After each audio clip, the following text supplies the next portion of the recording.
Hey everybody, it's Chainsaw Reacts. It's Saturday. You know what that means. Of course, it means to hear continue the journey of Batman Brave and the Bold. This is Season 1, Episode 15, of course, when I know the title until I get into the episode. I do apologize if you hear any background noise. I do have our tower fan running in my room because I'm on the second floor of the house, and the air conditioning doesn't really get up to the second floor as much, so I have to have a tower fan to make sure I don't pass out in here because it does get hot in this room. But anyways, moving on.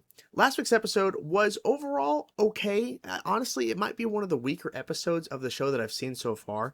But we still have plenty more to get to, so who knows. But in terms of what I've seen, it was okay. The only thing that I think really stood out was seeing Adam Strange, which was pretty cool. And Aquaman actually not being Aquaman. Like he was, but he was really in a very bad spot emotionally. He was unfortunately too late to save whales that were captured, and they were of course slaughtered. So he was in a really like bad place, and he's like, what is even the point? Like, what's the point of doing this? Are we really helping? Are we really doing like making change for the good and all that? And I think it was a pretty interesting character study for him because he's always upbeat, like this version of Aquaman, very upbeat and always like outrageous, and he's just so like charismatic and excited and happy. To see him here like acting like this and being sad and upset and having a legitimate reason and a pretty dark reason, I was surprised with the actual reasoning. It was interesting to kind of see that change for the character, and I appreciated the fact that they were willing to go and do that for him. So I'm not sure where we go from here. As we know, this show from week to week just continues to surprise me, whether good or bad. It just continues to throw crazy stories at me. So not sure what to expect diving in. Let's just get into the episode, guys, and see what they show us. Let's go. Scarecrow. This is the last Oh my god! Scarecrow. Wait. Who's that? Queen. Let's first offer our trick-or-treaters beer gas. Indeed. Oh, that's I cool. genetically modified this year's entire pumpkin crop. The music. Damn! Time to cut your losses. Time to cut your losses. Again to.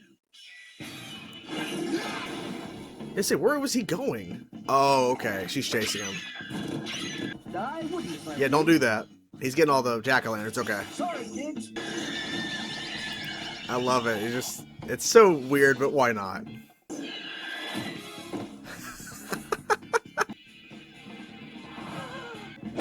Why can't this be the whole episode?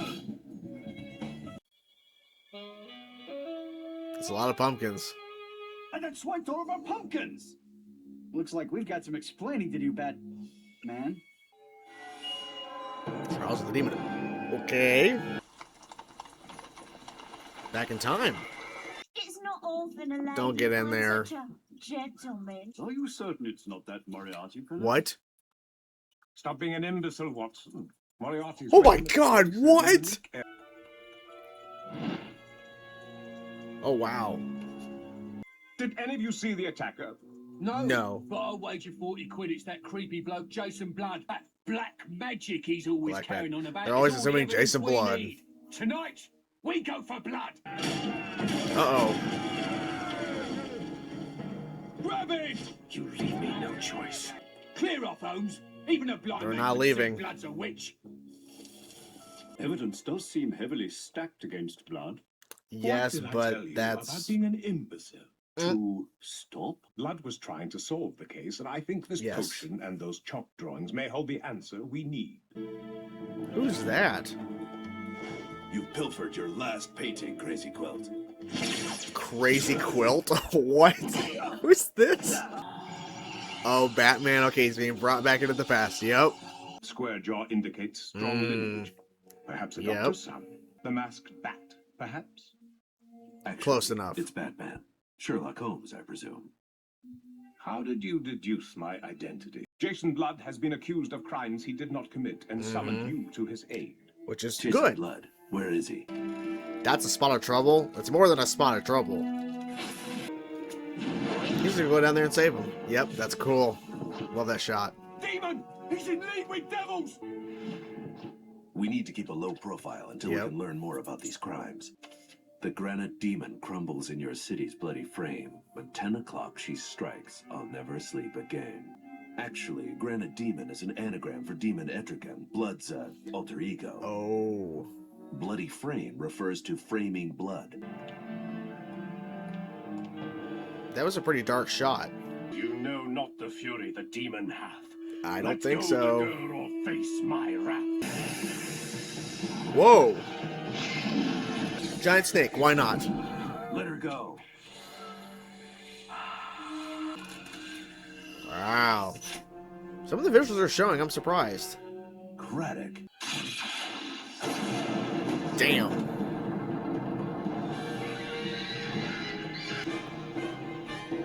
Why not?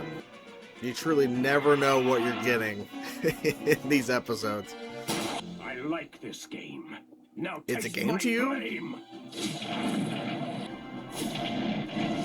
Gotta fight your own cape. No. Yes. Oh my god, they did it! I need to talk to Blood. I cannot believe they just did that. That is so cool. The man in the carriage is Jim They Craddock. brought In my time, Gotham he's a by criminal Gaslight. named That is Gentleman so Ghost. smart. Gentleman Jim. It was indeed robbery. Of her The soul. worst kind. Holmes, wait! You mustn't go off alone. My dear Watson, if I'm to solve the case before this Batman, that's exactly what I must do. But now I have some costumed freak chasing after me. I sense the rival's presence in Whitechapel. Who's I this? know you well. Yes, Astaroth. Astaroth. Okay. Astaroth. Etrigan and Merlin Oh, were imprisoned in shit. the underworld 3 centuries ago. When 10 o'clock she strikes, I'll never sleep again. The great Sherlock Holmes located the fiend's hideaway at the old windmill and is on his way there to apprehend him presently. They could fight it out. Why not?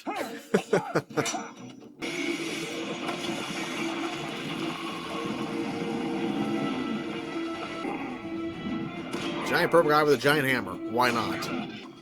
Yank the ring from its nose. Then Oh, back to the they take the ring, underworld okay. the ogre goes.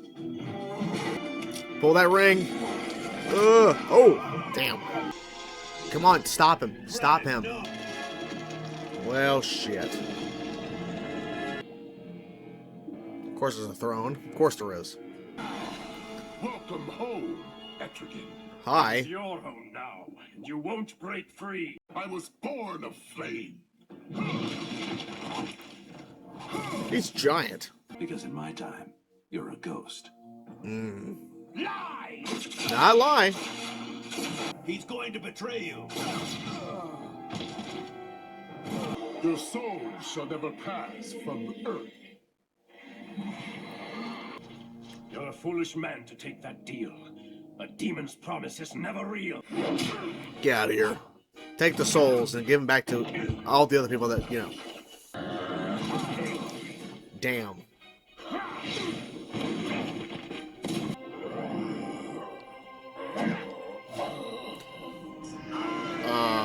Oh my god. Everyone knows who you are. Exactly. You're the world's greatest detective. Exactly. No matter how many centuries I have to wait to face you, Batman, I will find you again. And there you guys have it. Overall, this was a pretty damn good episode of the show. Definitely better than last week's episode overall. I did the voice cast pull up because we have a lot of characters in this episode. The opening sequence we'll talk about real quick, and then we'll dive into the actual main portion of the episode. But I really liked seeing Scarecrow. Like, that was really cool to see. And seeing Flash. Well, it was, you know, Jay Garrick Flash. Like, that's obviously that was Jay Garrick that we saw there for sure. At least they're switching it, because in the credits it just says Flash. So I'm like, but it's Jay Garrick, but it's fine, whatever. But I like the concept of, like, okay, so Scarecrow, like on Halloween or whatever, like this is taking place during like Halloween season, has made it to where all the pumpkins in a pumpkin patch, when they get heated up, that then the fear toxin comes out, and so all the pumpkins, you know, that people are carving and all that kind of stuff has fear toxin in them. So it was a really cool sequence to see. That just made me like appreciate the show more, seeing a Batman villain and everything, and then seeing, you know, a version of Flash within this continuity and everything, because we've not seen a speedster yet. So I like the fact that we added a speedster into the show, which was pretty cool to see that visually, but just, you know, a little fun in the beginning as always. Now, Trials of the Demon, the actual episode itself, involving 1800s freaking Sherlock Holmes and Watson. Like, what Holmes and like this show just continues to surprise me, and I say that like all the damn time. I'm a broken record, but oh my, like what? This show is just so out there, but I love that it's just random. It's just odd. It's weird. But why not? Why not? Right?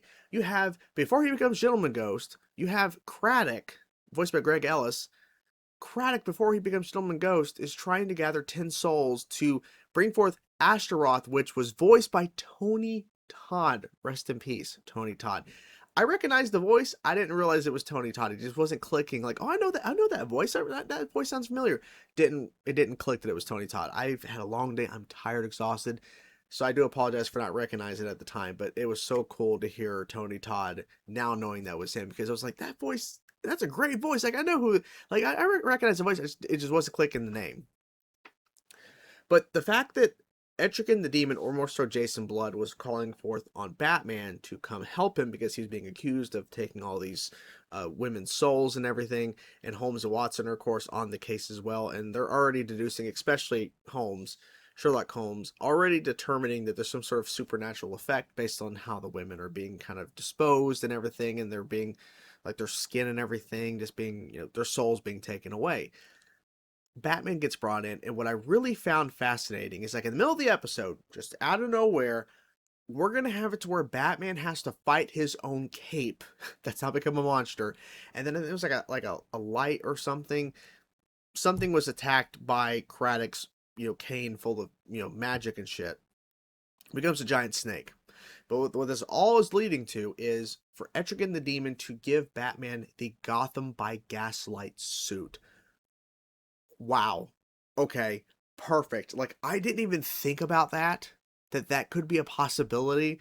But see, the last time we had an episode featuring Etrigan the Demon, which also had Merlin, right, voiced by the same voice actor, and I forget his name, but I apologize.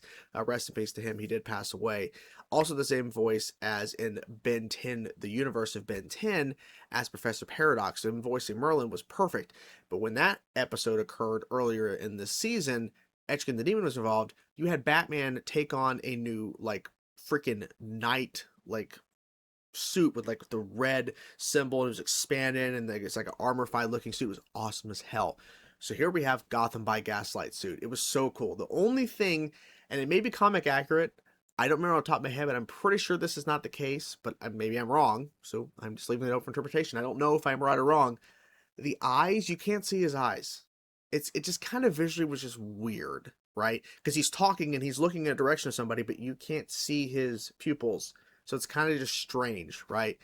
Other than that, though, the suit was pretty damn good. Like, it was pretty awesome that they brought that in, because it felt we're in the era of that time. And this is the only time that Batman would even have this suit. Why Etrigan the Demon specifically gave him the Gotham by Gaslight suit, I don't know. I'm not sure. But yeah, you know, it was fun. What I also found fascinating and interesting is that Batman, now I don't think he coins himself the world's greatest detective, but he told Sherlock Holmes, everyone knows who you are.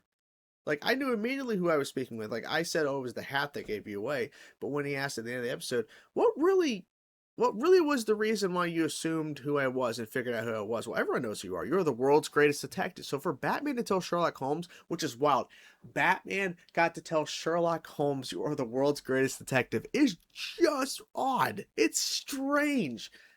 But it fits within the show. Like, imagine the Batman, early 2000s animated show that I covered on the channel, React to. Love that show, missed that show. Imagine that Batman got to go back in time and tell freaking, you know, Sherlock Holmes you're the world's greatest detective. It would feel so strange. But what we've seen so far within this show, him telling Sherlock Holmes that and just interacting with Sherlock Holmes and Watson and being in the 1800s against a pre-Gentleman Ghost like Craddock, and then working with Etrigan the Demon, taking on a brand new suit, which is Gotham by Gaslight. None of it seems really strange. I'm calling it that here in the video, but it really isn't when you think about all the shit they've already done in the show. It's like, okay, just another episode of Batman Brave and the Bold. And I respect that. I appreciate the fact that that it's not surprising. The fact that the show is different, that it can do this, right? because we literally had the multiverse stuff with those 2-episode arc where we had a version of Joker who was actually a hero and all this stuff, and all the villains within this world were actually heroes, and all the heroes were actually villains. And then he comes back, and then he has to fight a version of himself, which is Owlman, who escaped. But Owlman is wearing the original Batman suit with the purple gloves. Like, the detail was insane. And then you had Joker and Batman working together. And then, of course, we had the multiversal, like, Batmen show up through portals and shit, or a portal, to fight against all the villains that were teaming up with Owlman, who is now Batman, like, you know, in a sense. Just insane that they pull that stuff off, and it actually isn't too surprising. It's cool we're seeing this shit. It's awesome, but it really isn't surprising, and that's not a bad thing. It's just like, this is what the show is set up. Anything can happen, and I love that. Anything can happen. So, yeah, this was another fun episode. Can't complain too much. It was just a fun time. And yeah, it just goes to show that every time I start up an episode, who knows what I'm going to get. All I can hope for is a good time. And this show just continues to deliver. Maybe not every episode is crushing it like this, because this episode was freaking awesome. Probably, maybe not top 5 episodes, but it might be close out of the ones I've seen so far. I've seen 15 now. So it may be top 5, maybe in the realm, maybe top 10 at least for sure. This was fun. This was definitely fun. So what did you guys think of the episode? What were some of the highlights for you? Did you like the opening sequence with Scarecrow and their version of Flash? They're saying in the credits Flash, but, you know, Jake Eric. What'd you think of that little opening? And what'd you think overall of the main portion of the episode with Sherlock Holmes, Etrigan the Demon, all that stuff? Let me know your thoughts in the comments below. I hope you guys enjoyed the video. I can't wait to see what happens next, because you just never know what's going to happen on Batman Brave and the Bold. Talk to you guys soon. Peace out.